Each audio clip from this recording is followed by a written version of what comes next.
Sweden's 600-year dominion of Finland was over. Finland was now in the hands of Russia and the Emperor Alexander I. The last couple of times that Russian armies had swept across Finland featured murder, pillaging, and annihilation. In contrast, this occupation was much nicer. Afraid of the Finns longing for their former Swedish overlords, as well as the threat of Napoleon of France, the Russian Emperor granted Finland privileges, including autonomous rule.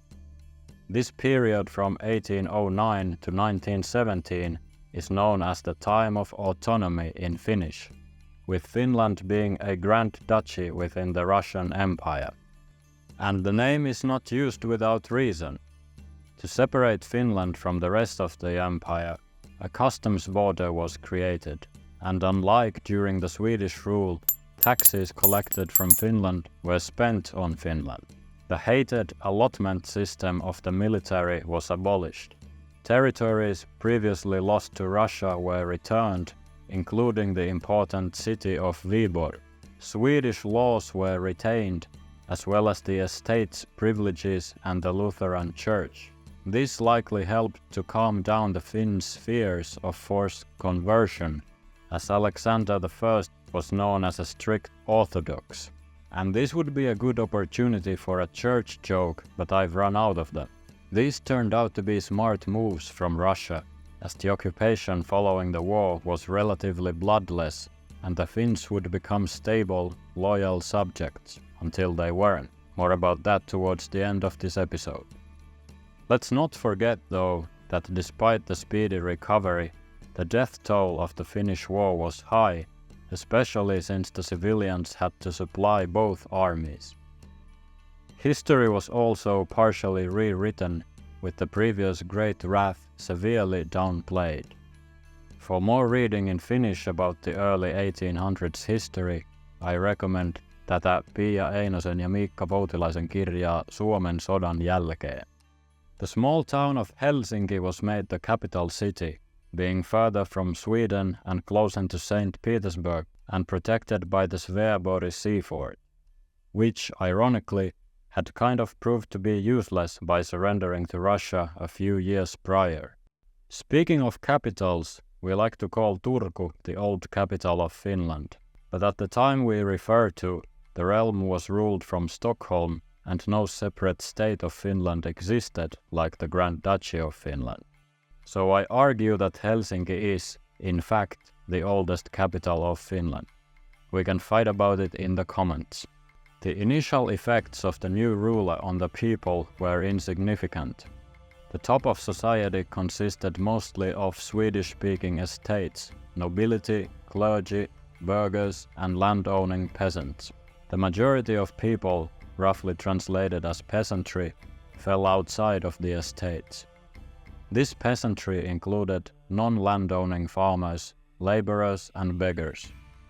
Finland was still a poor country where struggling to make ends meet was common. And as you can guess, the poor didn't have much of a say in matters. Only the estate sent their representatives to the Diet. Why it's called Diet in English, I don't know. The Diet was not assembled once between 1809 and 1863, however. And the power was in the hands of the Senate and their appointed officials, giving this period the nickname of the Age of Bureaucracy. Finland was not the only nation to have autonomous privileges under the Russian Empire. Poland, for example, had a similar situation, against which they revolted in 1830. The uprising was crushed and Poland's autonomy gone as a result. This was probably noted in Finland, and the people remained loyal to the ruler when they could have taken advantage and risen up. For example, during the Crimean War against the UK, France, and the Ottoman Empire. Its battles in Finland are called the Åland War. And the Åland War was terrible. When with 300 ships the Englishmen sailed along our Finnish shores. According to a song, anyway. As I've said in pretty much every episode of this series since the Bronze Age, Finland was still an agrarian society, with the vast majority of people being farmers. Industrialization started relatively late. The father of Finnish industry, James Finlayson, opened Finland's first modern factory in Tampere. And there are a lot of technological innovations and firsts to lists for this period, and I will probably fail to include most. But let's mention the first Finnish railway from Helsinki to Hämeenlinna, opening in 1862. In western Finland, settled agriculture, meaning permanent fields, were the dominant practice, whereas the ancient slash-and-burn farming still persisted in the east. While the 1800s saw new tools, machinery and methods, the farming was not very effective and poor harvests could mean famine. Which brings us to the last great non-human-made famine in Europe. Which is a messed up thing that there are extreme human-made famines in history. Besides that honor, I want to remind you that one of the most devastating famines in recorded history also occurred in Finland some 160 years earlier.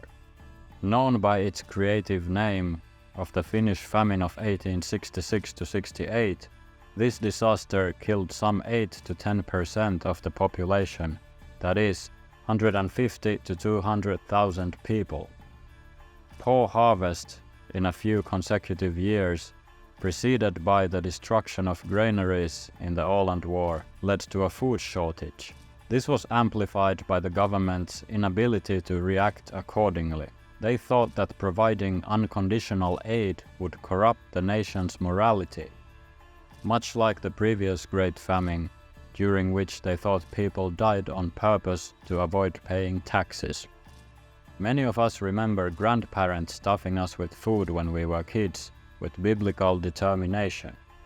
But if you think about it, their own grandparents were survivors of the Great Famine, so our own grandparents would have heard first-hand accounts and trauma of people starving to death and boiling shoes for food. Quite a difference only a few generations back when compared to the Moomin-shaped Finns of today. Following the famine, the amount of beef cattle was increased. Feeding on grass, they were more resilient to the harsh climate than weather-dependent crops. Previously, cattle had mostly been kept for not even the milk but manure. How do you say that? Manure. But it was still insufficient for proper fertilization of the crops. This shows how Finland was almost too far north for agriculture and how devastating even a small change in climate is. Despite the famine, Finland's population grew from 1 million in 1812 to 2 million in the 1880s. Child mortality was still high but combated by the smallpox vaccine. It is only fitting then that as the nation's population grew, so did its spirit. Nationalism was booming in 19th century Europe. Finns too started to seek their own identity. As an early nationalist figure, Adolf Ivar Arvidsson reportedly said, "Swedes we are not, Russians we wish not to become, let us then be Finns." Russia was accepting of it, as they hoped it would distance the Finns from Sweden.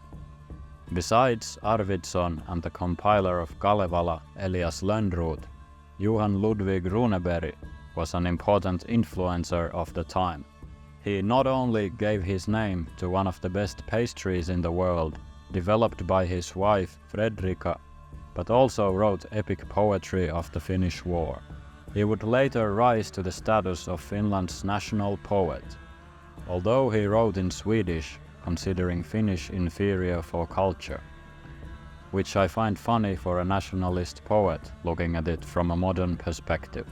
The 1800s also saw the publication of the first ever Finnish language novel, Seven Brothers by Aleksis Kivi, which was published in 1870, which I find very late for a language with a rich rune-singing tradition as recorded in the Kalevala. Now with Finnish prose finally a thing, Minna Canth was the next significant author of the time. Titled Finland's first feminist, Canth's realist work often dealt with social issues. Unlike Runeberg, Senator Johan Wilhelm Snellman worked to promote the Finnish language.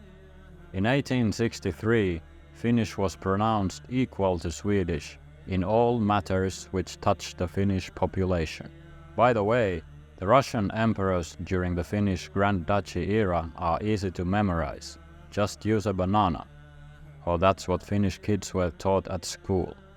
Nikolai II, as the Emperor of Russia and Grand Duke in Finland, ended the aforementioned nice and chill era of Russian rule.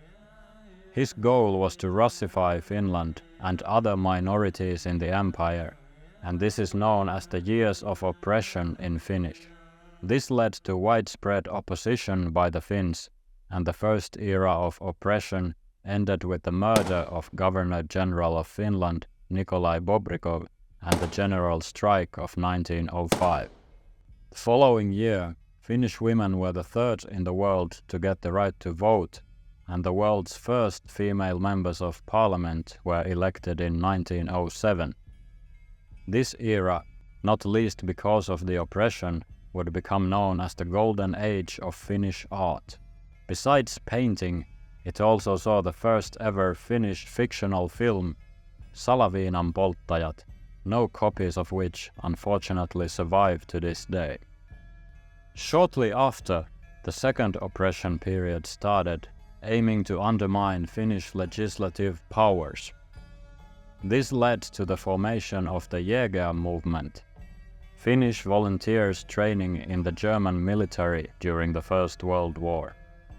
They did not, however, need to fight to free Finland from Russia, as Russia's 1917 revolutions created a favorable situation for Finland. With the colonizers in chaos, the Finnish parliament declared themselves the wielders of the highest power, followed by the Declaration of Independence, accepted by the parliament on the 6th of December 1917. The date would be celebrated as Finland's Independence Day. Much could have gone differently, but the newly enthroned Bolshevik leader Vladimir Lenin accepted Finland's declaration. Oversimplifying the following months a little, shortly after, other nations recognized Finland's independence. So now, for the first time in history, Finns had a country of their own. It all went smoothly from there, with cakes and rainbows the next year, which we'll come to in the next and final episode of this series. Thanks so much for watching and sharing your thoughts and prayers in the comments. If Finnish history and mythology are close to your heart, see a cardiologist and then check out my other videos. And if you'd like to support this work by reading comics, the new issue of my comic Trolled is out and linked down below.